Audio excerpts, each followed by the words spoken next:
Welcome back to another episode of the DFS Express presented by Loudmouth MMA, the DFS Army, and Newsom MMA. I'm your host, the Daily Fan Sniper, and we're here to talk UFC 227 from Los Angeles, California. The main event is a rematch. TJ Dillashaw takes on Cody Garbrandt for the Bantamweight Championship. We also have in the co-main event another rematch. It is Henry Cejudo taking on Demetrius Johnson. Before we get started, guys, I noticed my subscribers are climbing. I want to say thank you. I'm going to try to get to 200 by the end of the year, currently somewhere in the mid 150. So if you could like this video and click subscribe, I definitely appreciate it. See if we can hit that goal.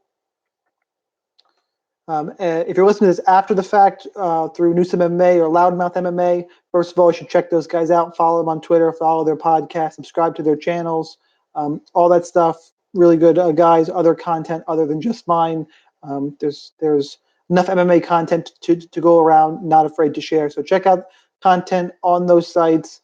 If you're listening after the fact, I stream these on Wednesdays, usually around 9 o'clock. If you follow me on Twitter at the DFS Sniper with 1S, you can find my YouTube page, subscribe. You'll get notifications when I go live. Also, I'll post a link on Twitter a few minutes beforehand. And if you're in here now, definitely keep questions coming. Had a good response last week, the last couple of weeks, so it's been a lot of fun. I like doing these live. Let's get down to the fights. By the way, I should mention, as I'm getting some new subscribers to DFS Express, I'm going to break down every fight in general, but then also bring up the DraftKings pricing and do a little bit of strategy for that. So it's not just a DraftKings specific show, but obviously we're going to reference the pricing and some strategy there.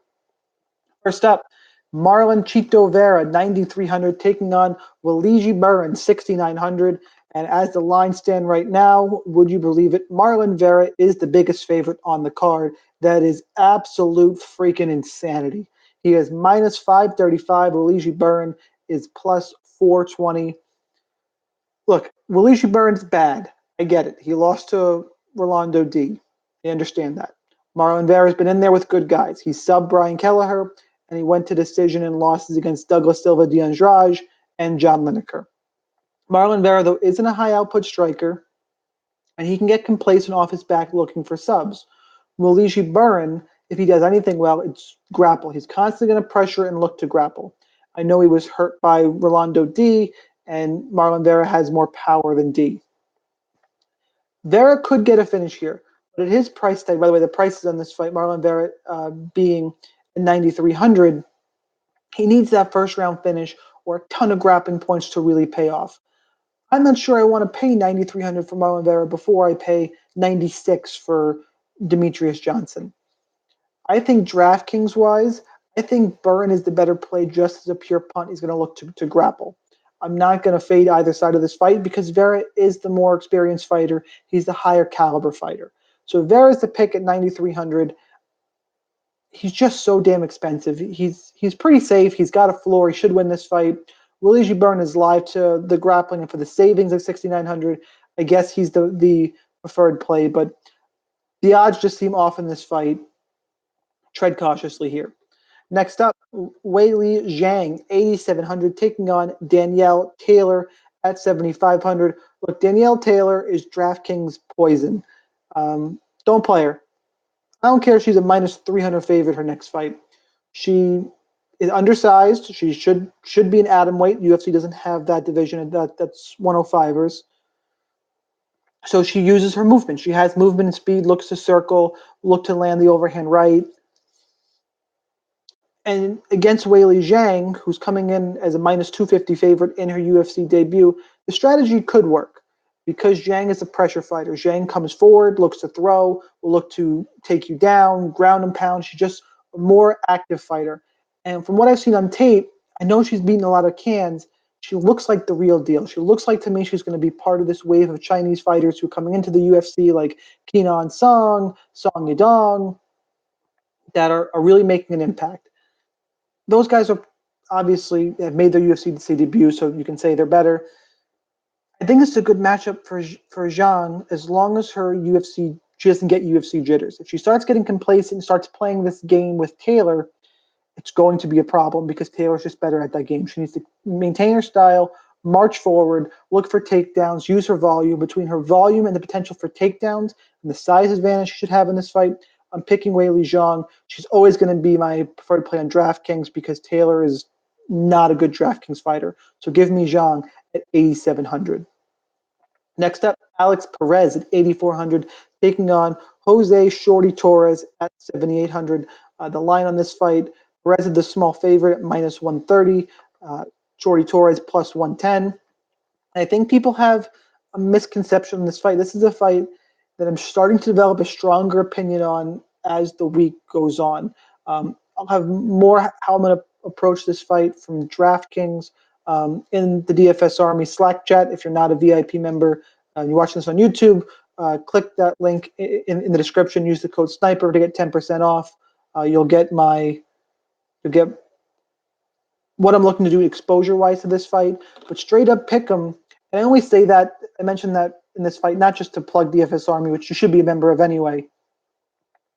It's because as the week has gone on, I keep getting a stronger and stronger vibe on this fight.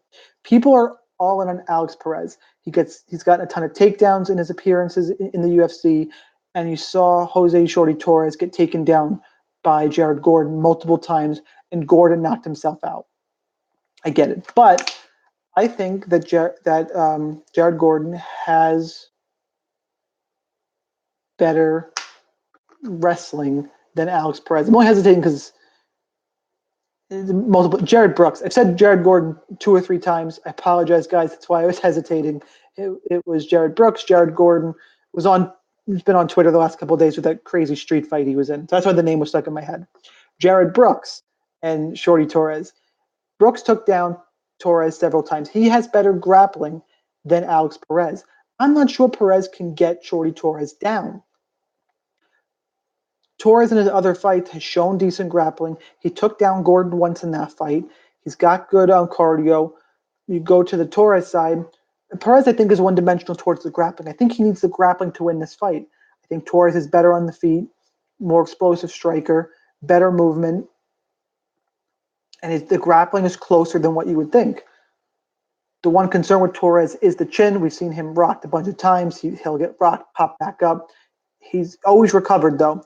So for me, Shorty Torres is the play in this fight at 7,800. I have a bet on him straight out if you're into handicapping. I don't tout my handicapping because I'm a much better DFS player. But I like Shorty Torres at 7,800. I think he's going to get a win here and is good value in the mid-range. Looking at YouTube, Garrett E says Shorty seems to start slow and lose the first round, tends to settle in as the fight goes on and gets comfortable with his striking. I agree with that. He is a pattern-based striker. And I think Perez will be there to get hit in this fight. I think Perez is going to look for the takedown and really not be able to find it and allow Torres to tune him up early. He might get off to a faster start, but if he does, do what he usually does, I think Torres will be just fine in the later rounds. Iceman 48 says good GPP play. I agree with that. I think he's a better GPP play than cash play because cash is going to get tricky with the 2 5-rounders. We'll get to that later. Next up, Matt Sales, 8,300, taking on Shaman Moraes at 7,900. This is also a really good GPP fight. This fight to end inside the distance, even though it's a 135-pound fight, is minus 135. There's a lot of fights on this card that are expected to end inside the distance, this being one of them. Shaman Moraes from World Series of Fighting, typical Brazilian Muay Thai style. Hits hard, good counters, fought Zabit Magomedsharipov. Actually, he got handled in that fight, but he had some moments where he looked okay. Matt Sales trains out of Alliance. He is a wrestling-type fighter. He's going to look to take Shaman down, get some ground and pound, and win that way. When he wins, he finishes. Iceman asked me if Sales is overrated. Maybe a little, but it's an interesting stylistic matchup in striker versus grappler. I'm not touching this fight in cash when you look towards GPPs. I'm going to pick Sales here because I think Moraes is actually, his wins aren't great wins. He hasn't beat anybody really great here. And stylistically, I'm not sure he can stop the takedowns, and I like how Sales moves in a straight line, and when Sales throws, he throws heavy, also looking for the knockout. The GPP fight, because Moraes is totally live to catch Sales being aggressive and knock him out. I like this fight to end inside the distance. Whoever wins this fight, I think, scores highly. I don't see it being a boring fight. Sales just isn't that type of fighter. So either way, I like targeting this fight in GPPs. And as always, my preferred play is always going to be the grappler. So I'll take Matt Sales at 8,300, but like both sides of this fight. Ricardo Ramos, 8,600, taking on Kwan Ho Kang at 7,600. I know Kang came off a long layoff last time out because it's a mandatory service to the Korean Army. But he was getting hit in the feet by Guido Canetti. That's a really troubling sign. Somebody who moves forward and can strike with you. Ricardo Ramos, 8,600, had a really good fight against Ayman Zahabi. Outstruck him, knocked him out with a nasty spinning elbow.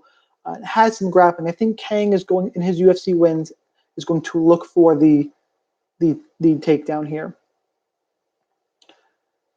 But Ramos has good takedown defense. I don't think Kang's going to be able to hurt him on the feet, and if Kang could even guard in this fight, I think he's really outmatched in the feet, and the grappling isn't enough for him to get this fight down. I like Ramos to win this fight a bunch. I have a bet on him as well. He's like a minus 220 favorite. I think he's relatively safe to get the win. I am slightly concerned with the scoring because this is a situation where the grappling could cancel each other out, and they're striking while Ramos has the advantage there. At 8,600, you're in that starting to get towards, it's the mid-range, but the upper end of the mid-range. Prefer a finish. I do think he's relatively safe. And if it plays out in the feet, like I said, you're going to need the finish. But clearly for me, Ricardo Ramos is my preferred play at 8,600. Next up, Ricky Simone, 8,500, taking on Montel Jackson. Excuse me, guys, at 7,700. When I started looking at this fight, I was looking at it to bet Ricky Simone. It was Simone got handed a win against Mirab Divalishvili. I don't think Divalishvili was out, got the win, got taken down a bunch. But I knew that Simone had a lot of wrestling, looked for grappling, and Mirab is on a different level with grappling. I looked at Montel Jackson. Jackson is long. He's going to have a 4 or 5 inch reach advantage. He's taller in this fight, and he has good grappling himself. I think the grappling in this case might cancel each other out. And we've seen Simone be able to take down. I like Jackson's body type. I like how he moves. I think he's really live in this fight. I don't think Simone is going to walk through Montel Jackson, who's making his UFC debut. For the price savings, I'll take Jackson at 7,700 in what I think could be a grappling heavy fight. Next up, Pedro Munhoz, 8,800, taking on Brett Johns at 7,400. This is the first place I'm going to pick an upset here.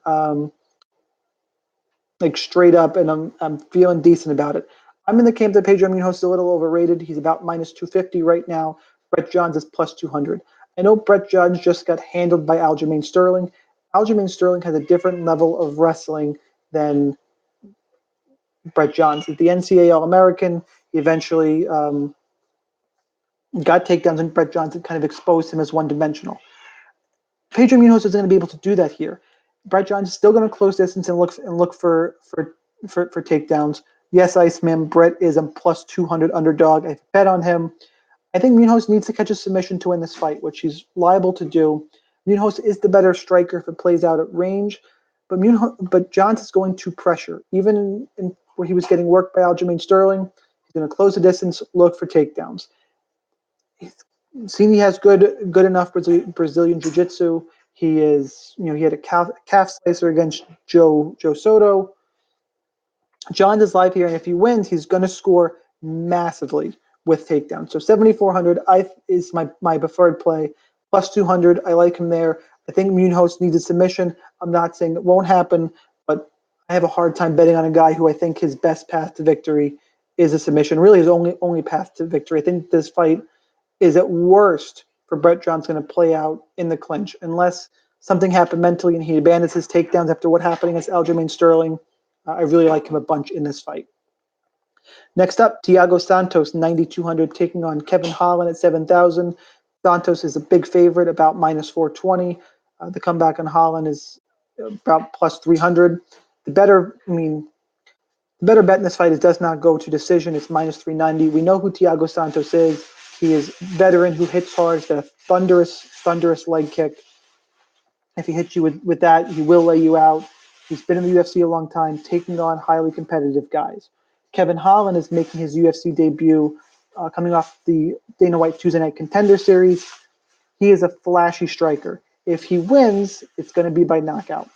What we have seen from Thiago Santos is he will no-show. He no-showed against Eric Spicely. It was a big underdog loss there. And he was knocked out just 3 months ago against David Branch. It's really a short turnaround for this, for a knockout.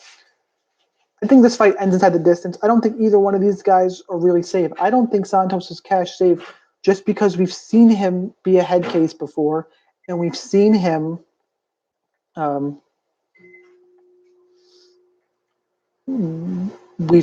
be knocked out recently.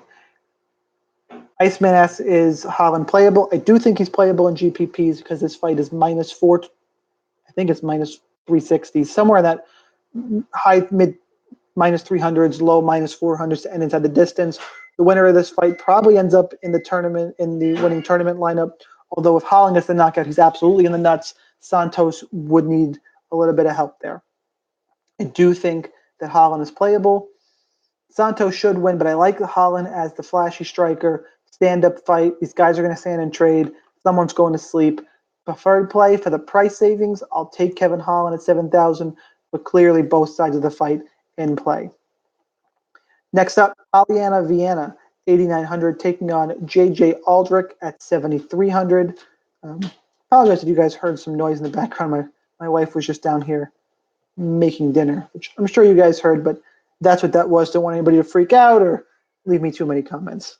So my cat is going insane. So sorry for the background noise in this video, guys. Hope you're still finding it helpful. Let's move on to Polyana Viana, 8,900, J.J. Aldrich, 7,300. This is a classic striker versus grappler. I think I read somewhere that J.J. Aldrich is actually a higher level belt than Polyana Viana.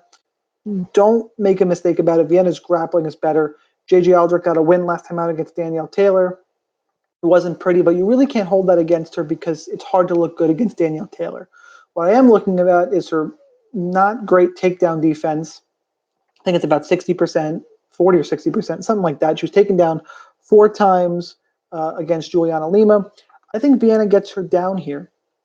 And from there, I think we'll get a finish on J.J. Aldrich because Aldrich is looking to get up. She's a really good submission grappler. Also in the feet, Viana throws harder.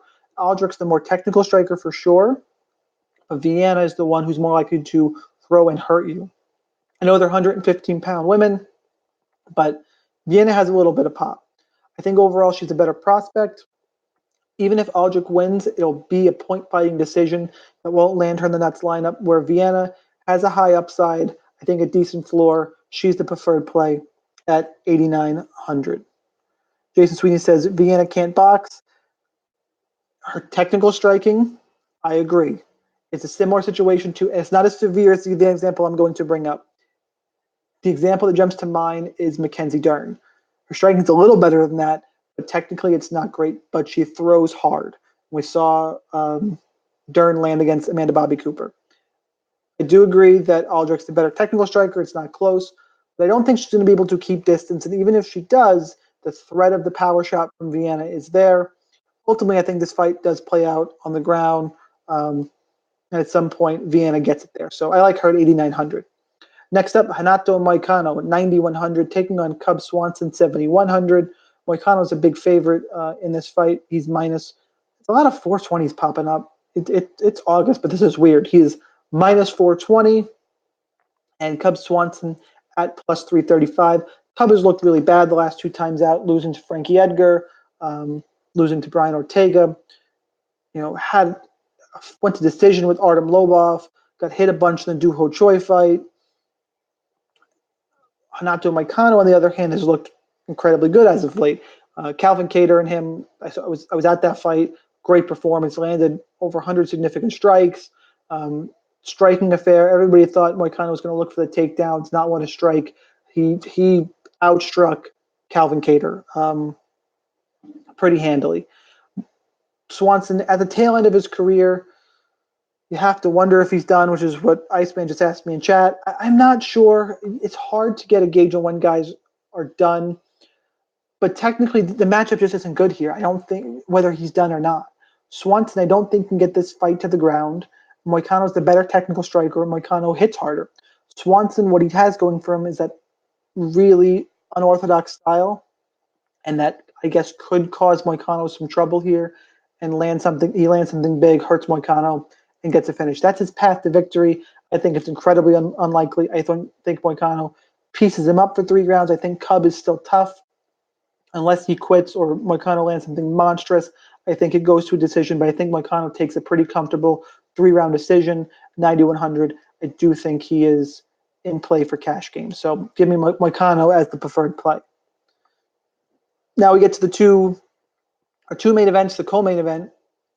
Demetrius Mighty Mouse Johnson, 9,400, taking on Henry Cejudo at 6,800. Look, I know this first fight ended really quickly. Let me preface this with I'm still picking DJ to win, but hear me out. I think this fight is closer. Will be closer than the first one. Minus 500 for Demetrius Johnson is probably lined about right. Cejudo is a guy who's made improvements. He got hurt to the body last time out and crumpled and fell. And DJ is, he's got grappling. He's incredibly fast. He's got striking. He can hurt you. He can finish you on the ground. He can finish you on the feet. In my opinion, he's the greatest of all time, pound for pound. And we can have that discussion a different day. But with Cejudo, he showed the karate style against Wilson Hayes. He has that in his repertoire. He's a Golden Gloves champion, an Olympic level wrestler. Those are a lot of really, really dangerous things.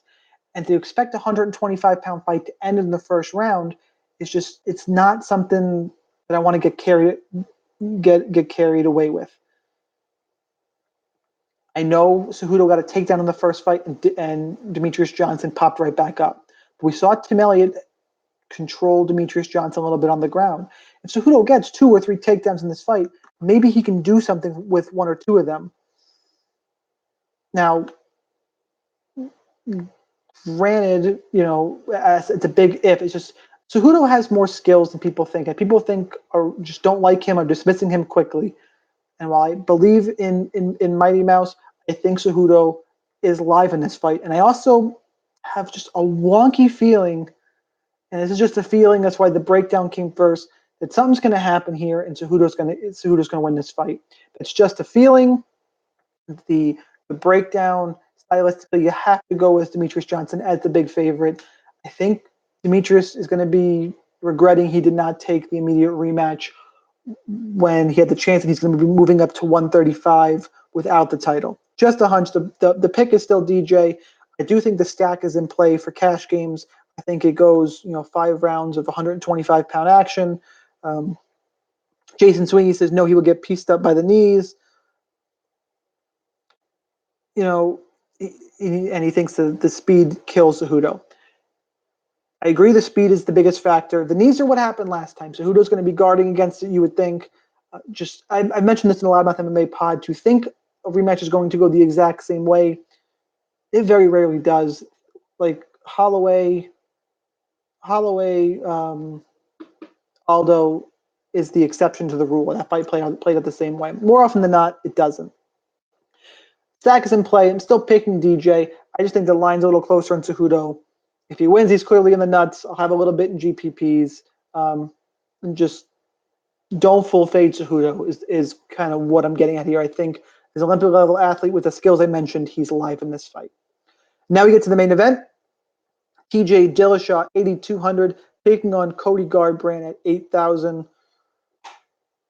Look, the rematch. Speaking of rematches, we have another one here. Garbrandt hurt Dillashaw in the first round. Personally, I think if the first round had 15, 20 seconds more on it, the fight would have finished. TJ begs to differ. He popped right back up. I just think Cody would have landed again. It's pretty split, when I talk to people about that one, if that fight would have ended. But so Garbrandt has big power, obviously, in the boxing. Dillashaw, though, has more weapons. Dillashaw, well, he's not as, I don't think he's as fast as Garbrandt hand speed wise. He cuts his angles so much better. He can get in and out. He can He's got some great. I think he's got the better grappling. We've at least seen it. I would imagine Cody training a Team Alpha Male has some grappling, but I think TJ's is better. 5 rounds. These guys, both decent volume guys. Inside the distance prop is good. I like both sides of this fight. It's another fight where I think the stack is in play. So you have some decisions to make in cash games. To get where I'm going to go with that, again, DFS Army. Tournaments, you need heavy exposure to both sides. Price is 8,200 and 8,000. The winner of this fight is going to end up in the winning lineup. Overall, hit on it. I think TJ just has more weapons. You have more ways to win the fight. That's the guy I'm going to pick. Cody's obviously live. It's a knockout and his fast hand speed. Caught TJ in the first fight.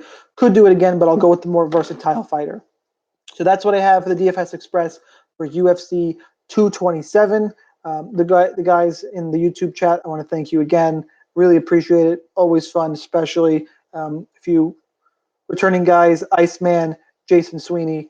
I know you guys already like and subscribe. I appreciate it. Anybody else? One last ask. Again, trying to get to 200 subscribers by the end of the year. So I appreciate that. I'll also going to start doing soccer videos again. English Premier League starts back up again week 1 next week. If you had fun with the World Cup, check those videos out. English Premier League is a lot of fun. Saturday morning, not a lot else going on. Definitely check those out. And I'm personally starting to get more into DFS tennis. But for all that stuff, follow me on Twitter. I'll wrap this up. I said it once, but at the DFS Sniper with 1S. Again, guys, I really appreciate it. I love talking fight.